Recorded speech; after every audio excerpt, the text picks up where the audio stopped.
What's up, everybody? I'm George Mossey. I am here with my co-host Heather C. So, Unexpected Season 5, Episode 9 has aired. First things first, before we get started, Jenna and Aiden were not on this episode. We did see previews of what happened next week. We will watch that next week. But we did see this week, Sierra is finally being released from the hospital after her C-section. And guys, she's in a lot of pain, right? She was worried about potholes and going over bumps in the car. And apparently, when you have a C-section, you have stitches or staples, and hitting a pothole in the car can actually it rips the staple or the stitch out, which is extremely painful. So she's going to be in for a really long recovery. So much pain, doing normal things, walking, going to the bathroom, getting something to drink. It's going to be something she's not going to be able to do. Luckily, though, Melissa, Tyra, they're all there for her, as well as Dee. We're wishing her the best. Congratulations on the baby. What are some things that you can give her as advice as she's trying to recover? I mean, I think that she has it going on. I mean, this is baby number 2, so she's not new to the rodeo.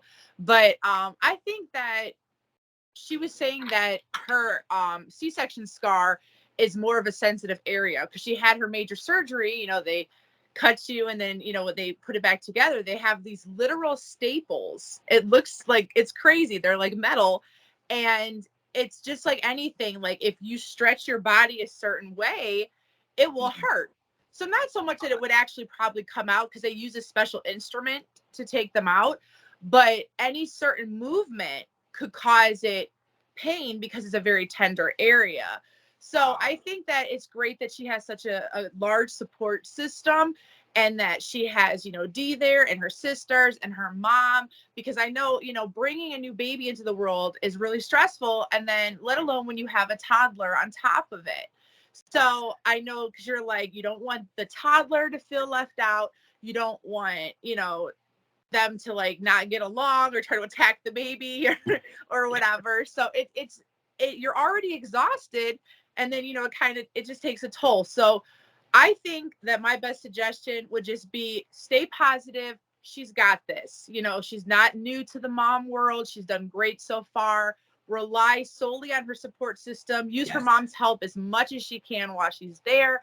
Have Dee help as much as he can while he's there. And get along with your sisters because they'll be your great support system too. But I think she's got this. I do too. Congrats again, you guys, on your new baby. And let's shift gears a bit and talk about Lily and Lawrence. So they were absent from the show for 2 weeks, right? So we finally get them back and we get a quick scene with them. And we're watching Lily adjust to being, and I don't want to say a single mom, she's being a stay-at-home mom. And this is kind of the first time because she's always had her mother there to help her and she's never really been alone. So she's not just really adjusting to being in a new place, she's adjusting to be alone with her 2 kids with no like support during the day because Lawrence is working a lot. And I don't know if guys understand this because watching this show and watching all the things that the mothers do, I think Lily explained it really well. You don't get to clock in and clock out. You wake up in the morning before the sun comes up and you're working literally until you fall asleep, until the baby wakes up in the middle of the night and you're awake again. And I think that Lawrence can't fully understand that because when he leaves the house, it's out of sight, out of mind. He doesn't physically see everything that Lily is doing. And this is a classic argument in new parents, right? Most all couples go through this. The guy feels like he's doing the most work because he's bringing home money. The mom feels like she's doing the most work because she's keeping the children clean, alive, fed, healthy, in good spirits, you know, and you can't really balance the two as who has the harder job because in reality, no family can be successful without both parties putting in an extremely large amount of work. And I feel like they really need to have open communication about what they're doing and how they're feeling. And sometimes when they do communicate, it comes out as harsh and mean words, which isn't bad. Sometimes saying how you feel is the best way to get it across. But I do want them to be a little more empathetic with each other and understand Lawrence works really hard, but I work really hard as well. And, you know, meet each other in the middle. I agree. I mean, I think that Lawrence is a really great guy. He stepped it up and, you know, just loved, you know, her and her daughter, you know, and treat her like it was his own.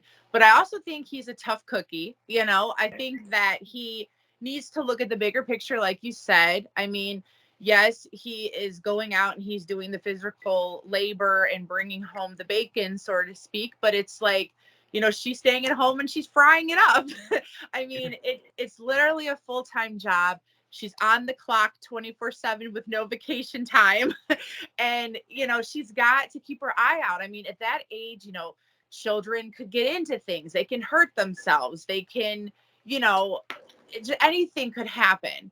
And she is very involved. And she has had her mom's support since day one. So this is a big transition for her as well. She's trying to learn on how to do this on her own. Not so much on her own, but on her own until Lawrence is back to help her. And it's a lot. And I think she's doing a great job. I mean, to keep your house spick and span, that's great. But to have, two children under the age of 5 and try to think that everything is going to be sparkly, that's kind of hard to do. A lot of people can do it, but she just got to find her groove. I think she's doing great. She's got them on a schedule. She's got them fed. She entertains them. Some people put their children in a bassinet and walk away. She at least is entertaining them, making sure that they're good. So I commend her, because at the end of the day, her being a mom is what's number one. And she's giving them the time, love, and attention that they deserve. And I commend her for that. I agree. I think Lawrence has got to see the bigger picture and appreciate the hard work she's putting in, because he wants her to appreciate his hard work. But it's a two-way street. Both of you are working hard. In a relationship, it's all teamwork. There's no I'm doing this or you're doing that. You're all working together for the common goal.